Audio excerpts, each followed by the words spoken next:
Ok, bonjour à tous. Aujourd'hui, je vais commencer par vous poser une question. Levez la main si vous êtes entrepreneur. On va parler du pouvoir des mots. Les mots, qu'ils soient prononcés ou qu'ils soient écrits, ont un pouvoir énorme. Et quand on maîtrise ce pouvoir, on est en mesure de multiplier son chiffre d'affaires, certes, mais aussi de multiplier l'impact qu'on aura sur nos prospects, sur nos clients et sur le monde à long terme. Si jamais je vous dis copywriting, à qui est-ce que ça parle dans la salle?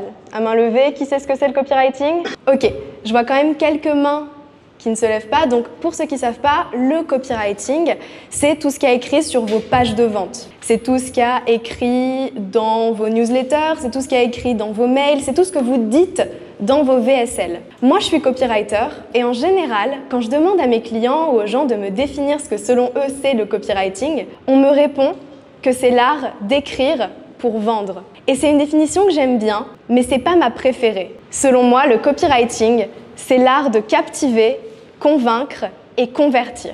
Parce qu'on ne veut pas juste vendre à ses clients. On a envie de les captiver, on a envie qu'ils nous écoutent, on a envie de garder leur attention. C'est pas non plus uniquement vendre, c'est aussi convaincre. On a envie qu'ils nous croient, on a envie de créer une relation de confiance avec eux. Et enfin, c'est convertir, c'est faire en sorte que nos prospects deviennent nos clients. Mon objectif avec vous pour cette conférence, c'est de faire en sorte que vous repartiez avec la capacité d'écrire en pleine conscience pour votre business, d'écrire bien et d'écrire depuis un endroit de vous qui est pur, depuis un endroit de vous qui est authentique. Et aussi avec un framework que vous pourrez appliquer directement en rentrant chez vous. Est-ce que ça vous va comme programme? Ok, let's go, c'est parti.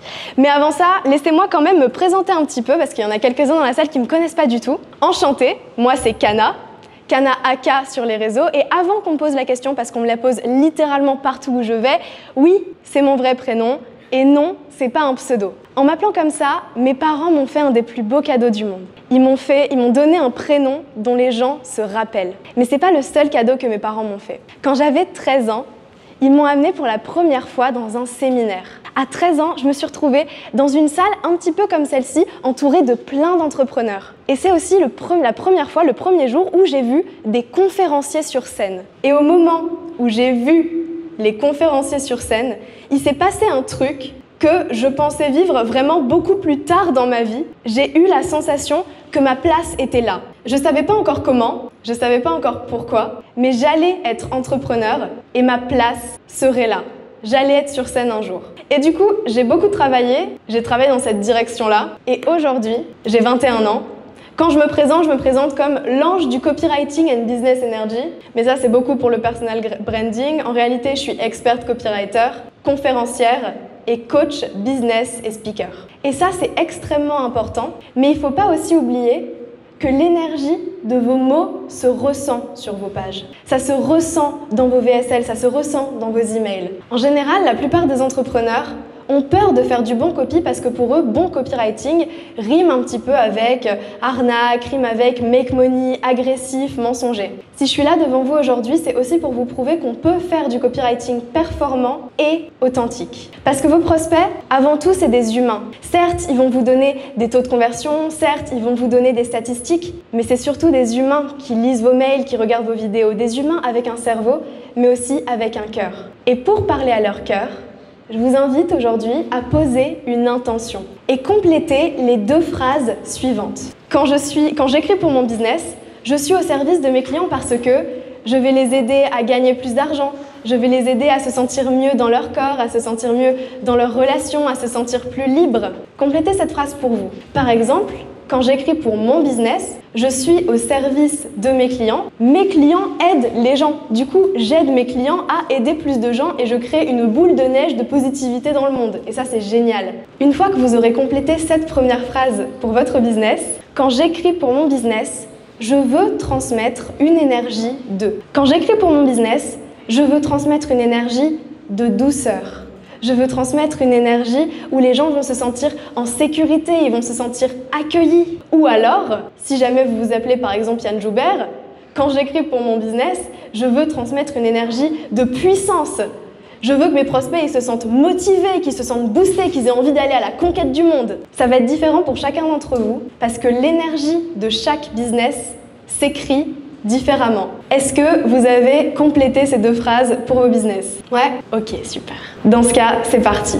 Comment on parle au cerveau de ses prospects? Quand j'ai préparé cette conférence, je me suis dit que j'allais la faire sur les biais cognitifs au début. Qui dans la salle sait ce que c'est les biais cognitifs? Ok, j'en vois quand même qui ne lèvent pas la main. Les biais cognitifs, c'est des raccourcis que notre cerveau prend au quotidien. Il y a des mécanismes dans notre cerveau qui nous permettent de faire ces choses-là plus rapidement. Ça s'appelle les biais cognitifs. Le plus connu, c'est peut-être le biais de confirmation qui dit qu'on va aller chercher des informations et qu'on va s'exposer à des sources qui vont venir valider nos croyances, qui vont être en accord avec nos valeurs. Ça, c'est le biais de confirmation et il est super important en business, mais c'est pas le seul biais cognitif qui est hyper important en business. Par exemple, si jamais je vous dis urgence, rareté, réciprocité, tous les principes que Robert Cialdini enseigne dans son livre « Influence et manipulation », c'est des biais cognitifs. Du coup, aujourd'hui, je voulais vous parler d'un phénomène psychologique beaucoup moins connu, mais tout aussi important quand on est entrepreneur. On va parler des dissonances cognitives. Les dissonances cognitives,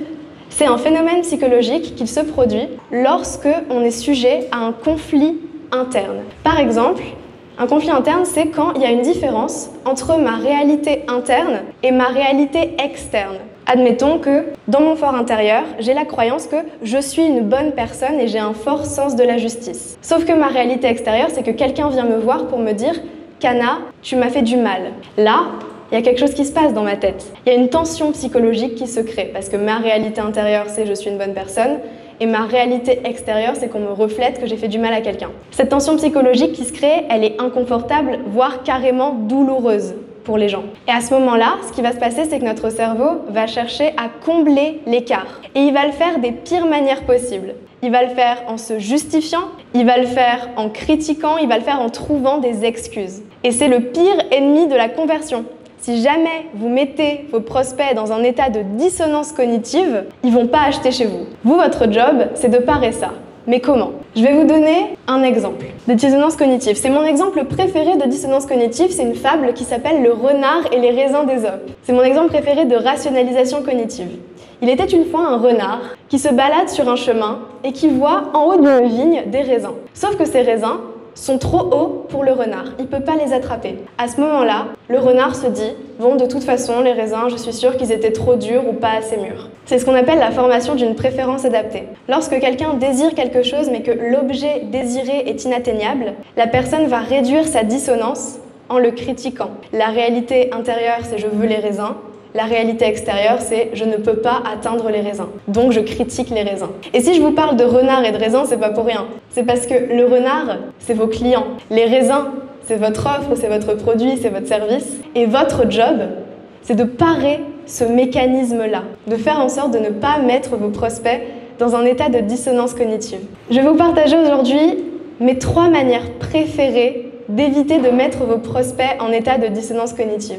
Il y en a plein, c'est les 3 les plus actionnables. La première, c'est traiter les objections. Je suis sûre qu'il y en a plein d'entre vous, notamment je vois les closers qui sont en train de rigoler au 2e rang. Vous êtes familiers avec ça. Oui, mais les raisins, ils sont trop hauts. Ok, renard, voilà une échelle. Oui, mais je suis sûre que les raisins, ils ne devaient pas être mûrs. Ok, renard. Voilà, en fait, non, parce que ces raisins-là, c'est des raisins qui viennent d'un pays où les raisins mûrissent avant tous les autres raisins.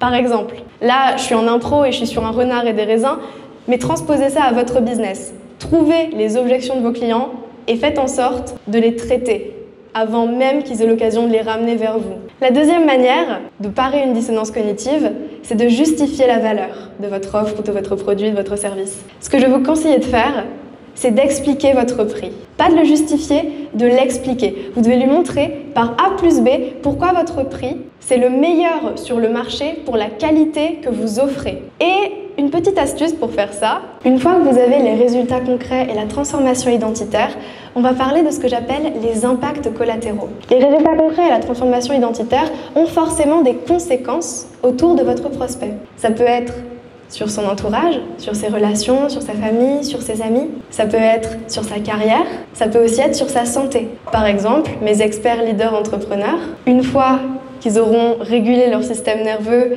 une fois qu'ils auront un système pour être confiants sur scène, forcément, ils vont avoir une carrière qui éclot beaucoup plus rapidement parce que quand on est bon pour parler en public, c'est un skill qui sert partout. Forcément aussi, vu que je travaille pas toute seule sur cette offre-là, je travaille aussi avec une experte en régulation du système nerveux et facilitatrice en breathwork, ils vont avoir une meilleure santé parce que quand on régule son système nerveux, on a moins de maladies, on se sent mieux au quotidien, on a moins tendance à être en mauvaise santé. Et aussi, vu qu'ils auront régulé leur système nerveux, ils vont se sentir mieux avec leur famille, ils vont avoir une meilleure capacité, plus de patience dans leurs relations. Et vu qu'ils auront moins d'énergie mentale aussi à accorder à leur prise de parole en public, ils pourront l'accorder à ce qui compte réellement. Ça, c'est les impacts collatéraux pour mes prospects sur cette offre-là. C'est quoi les impacts collatéraux de vos prospects grâce à votre offre? C'est pas les conséquences directes, mais c'est un peu l'effet ricochet. Une fois que vous avez ces 3 dimensions-là, vous avez les 3 dimensions de la transformation et vous pouvez parler des résultats que votre prospect veut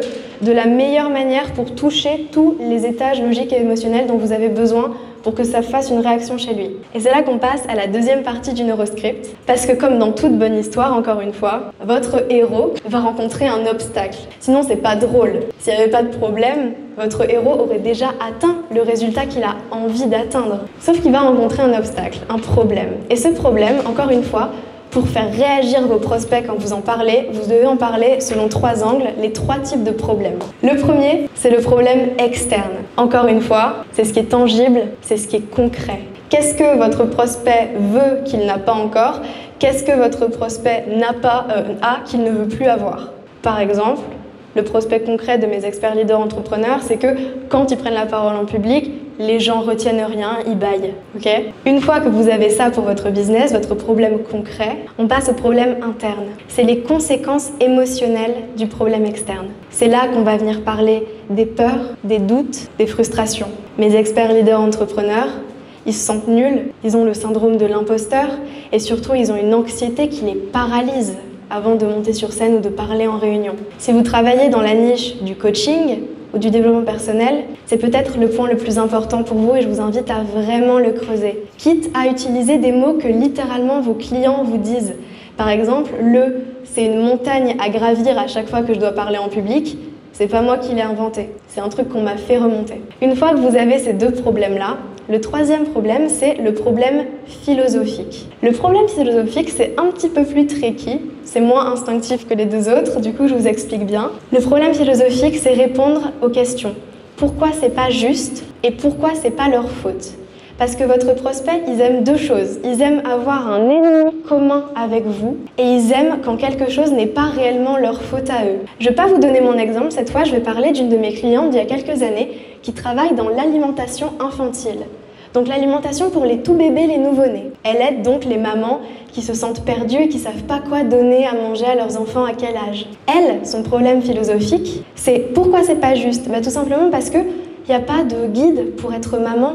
Personne ne vous a appris tout ça. Et en plus, vous avez 1 milliard d'informations dans les livres, sur Internet et sur les réseaux qui sont toutes contradictoires les unes avec les autres. Donc vous savez plus à qui vous fier. Et pourquoi c'est pas leur faute? Déjà parce que c'est la faute des réseaux sociaux et c'est la faute des infos contradictoires, mais aussi parce que c'est la faute par exemple de l'industrie agroalimentaire. L'industrie agroalimentaire qui met des cochonneries dans la nourriture de leurs enfants et qui du coup, les sources dans lesquelles elles devraient avoir confiance, elles peuvent pas avoir confiance en elles. Ça, c'est un exemple de problème philosophique.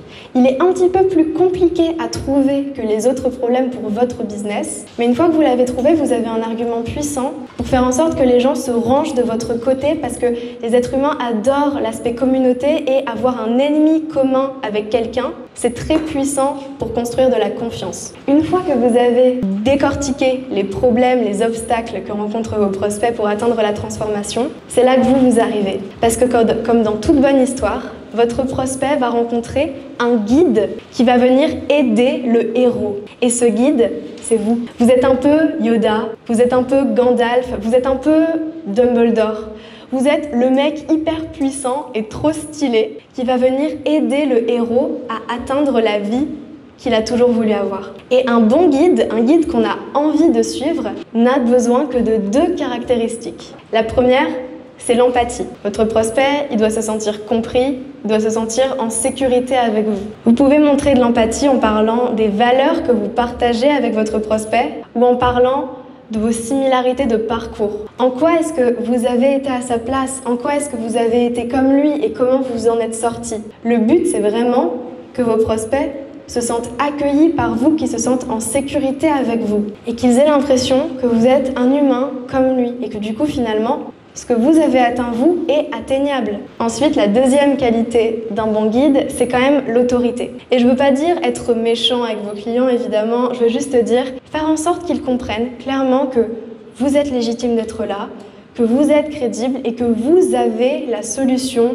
pour eux. Pour ça, vous allez parler de vos titres d'expert, des diplômes que vous avez peut-être, de vos accomplissements, si jamais vous êtes passé sur des podcasts ou sur des chaînes de télé, si jamais vous avez écrit des livres, tout ça c'est génial. Vous pouvez aussi parler de vos statistiques, du nombre de gens que vous avez accompagnés. Par exemple, quand je parle à mes leaders experts entrepreneurs, je fais exprès de leur donner des informations comme ma conférence au Grand Rex. Ça, c'est un très bon exemple pour affirmer mon autorité sur ce marché-là. Réfléchissez à qu'est-ce qu'il fait que vos clients disent « waouh », que vos prospects diront « waouh, ok, cette personne a fait ça, c'est trop stylé ». Ensuite, maintenant que votre client vous connaît et qu'il vous fait confiance parce que vous lui avez montré de l'empathie et de l'autorité, vous allez lui donner une solution et un plan d'action. Maintenant qu'il vous connaît, maintenant que vous lui avez parlé de son problème, que vous lui avez fait miroiter la transformation qu'il pourrait atteindre, vous allez lui présenter la solution. Comment je fais pour me débarrasser de mon problème et atteindre les résultats que tu me promets? Et là, c'est peut-être un des plus gros points de friction que j'ai avec mes clients. S'il vous plaît, écoutez bien ce que je vais dire. La première fois que vos clients sont mis en face de votre solution, vous devez la présenter en 3 étapes simple. Je m'en fiche que dans votre formation, il y ait 18 modules. Je m'en fiche que votre coaching se fasse en réalité en 7 étapes. La première fois que votre prospect est mis en contact avec votre solution, vous la présentez en 3 étapes simples parce que avant 3 étapes, c'est pas crédible et après, les gens oublient. Ça s'appelle la simplicité conceptuelle. C'est un truc du cerveau humain, encore une fois, c'est pas moi qui fais les règles. Après seulement, vous pouvez développer en mode concrètement comment ça se passe, il y a 18 modules, machin, tout ça. Mais la première fois que vous parlez de votre solution, par pitié, faites-le en 3 étapes simples. Et une fois que vous lui avez montré la solution, je vais vous inviter à faire un call to action. Et ce call to action, il doit être limpide. C'est un verbe d'action. À l'impératif, c'est cliquez ici, achetez ici, faites ça. Et surtout, c'est un call to action qui doit être droit dans vos bottes. Rappelez-vous de ce que je vous ai dit tout à l'heure, avec l'intention. Vous êtes à leur service.